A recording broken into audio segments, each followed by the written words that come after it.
Okay, we all know this. There's that one person at work, or maybe more, who usually does more chatting than actual work.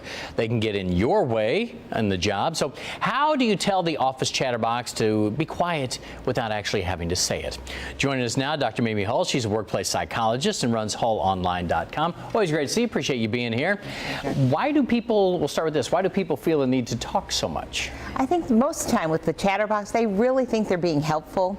John, it's an interesting thing. They love people.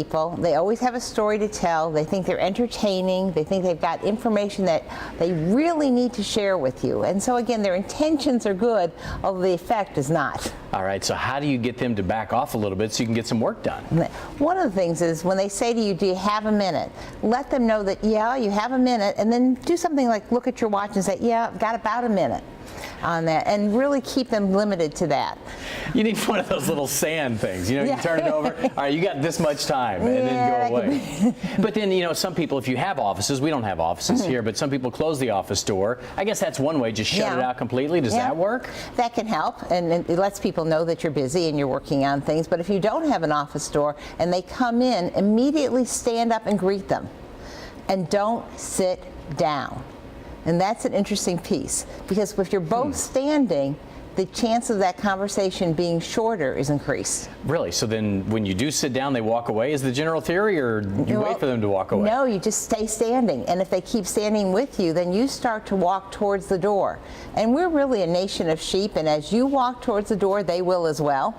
Oh my gosh, that'd be fun. What if they don't? What if they follow you? At some point, you may have to have a difficult conversation, though. When do you get to that point? When it's really getting in your way and you're realizing that they're telling you yet another story. One of the things you might want to say is, I really love hearing all your stories, and this is a big if. If you really do, say, let's set aside some time that we can talk. Maybe we can go to lunch together. And then when they deviate from work, what you can say is, oh, let's talk about that at lunch when we go in 2 weeks. By the way, before I let you go, is this your number one complaint you hear all the time? Productivity, distractions getting in the way? Yeah.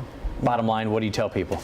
I think it's so important to let people know that you've got to be focused and you've got to control the situation. If you're going to let other people control you, then the chances of you getting things done is decreased dramatically. And you'll be working from home. Yes. Or not. Dr. Mimi Hull, what's your website in case people want to check out? It's Hull Online, Hull online. Always good stuff. Appreciate you being here. We'll talk